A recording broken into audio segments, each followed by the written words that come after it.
Alright everyone, welcome back to another Game Vault video. As always, I'm Captain Beefy with the Game Vault, and we're going to laugh today at a prediction I made when I first saw this game pop up. So let's cue up the music and we'll get right to it.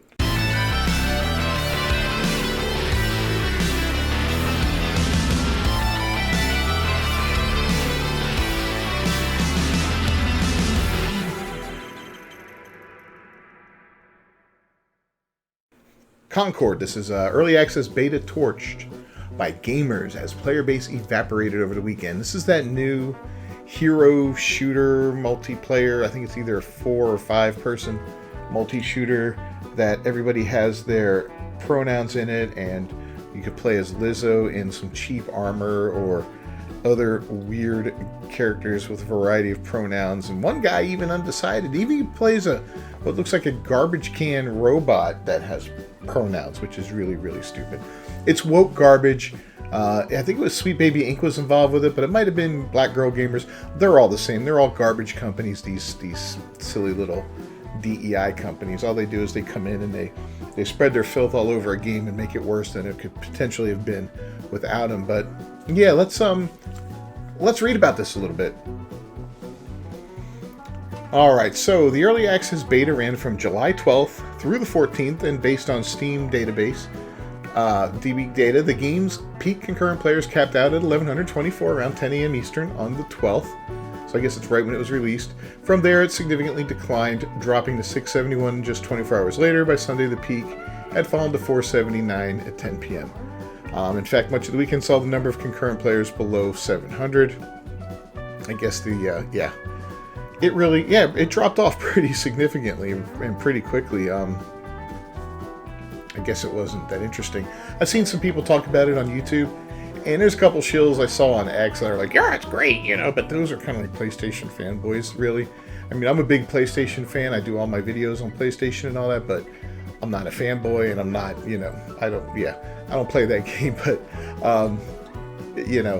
so a couple of those guys talked about it, but most of the people that I trust that talked about this game were not very excited about it. They were like, it's, it is what it is. No, they weren't crapping all over it, but nobody was praising it. It seems like a very lackluster game that just looks silly and stupid and is full of DEI nonsense.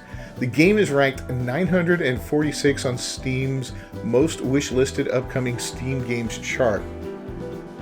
That's not really that good, huh? I guess you got 3,000 people interested in it. Or is that what that is? I don't know. On top of the player base evaporating throughout the weekend, early reactions to the game were not good.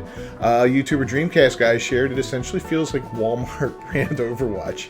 It's a hero shooter that doesn't really have any type of spark of crazy originality. That's kind of funny.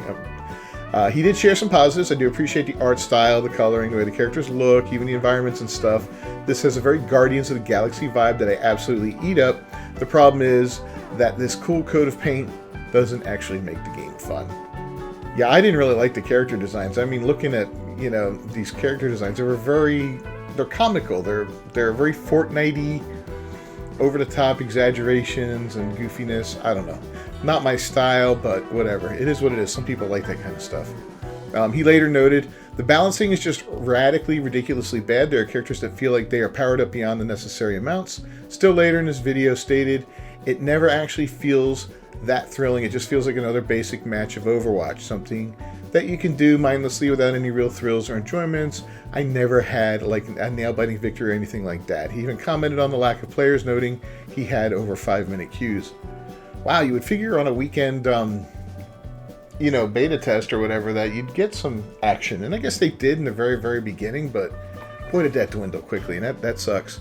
YouTuber Angry Joe, not my favorite guy out there, also noted he was unimpressed by the game. He said, how is the game? It's mid.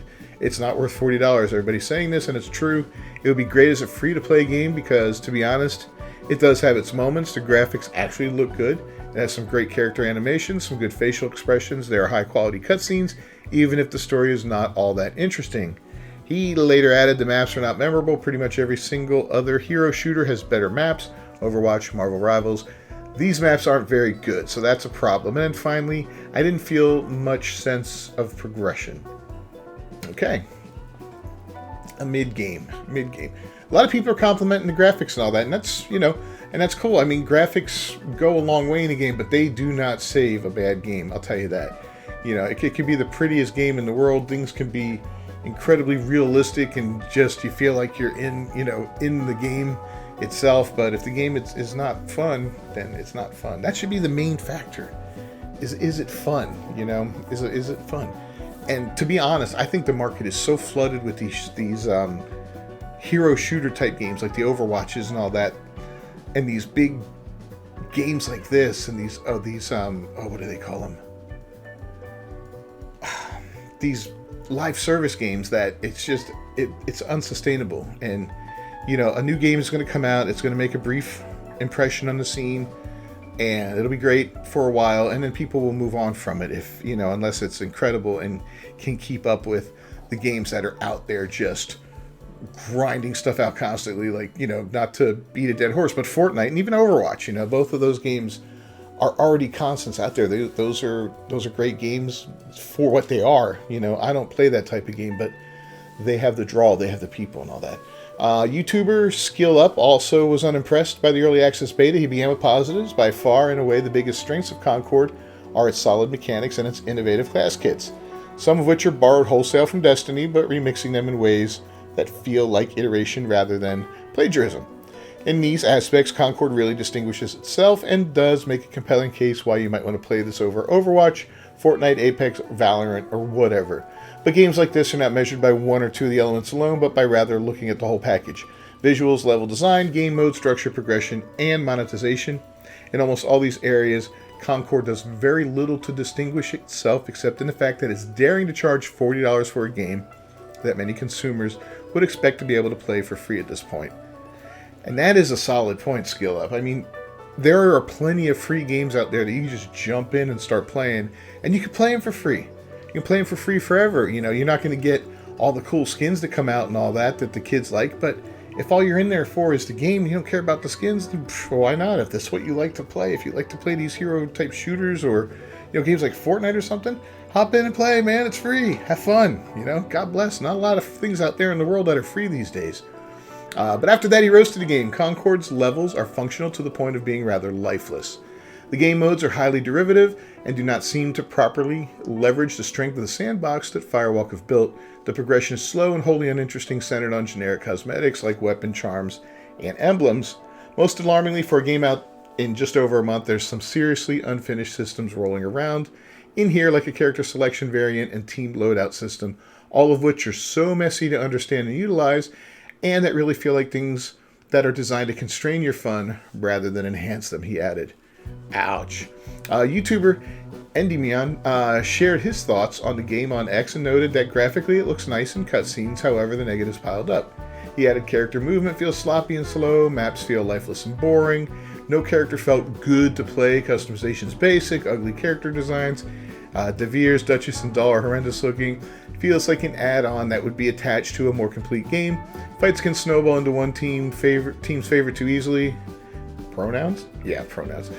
He continued, overall, not impressed at all. Not sure what Sony's going for here with all this, and genuinely concerned if this game will do well or flop. In my opinion, if they want any chance of survival in today's market, this has to be free to play at launch.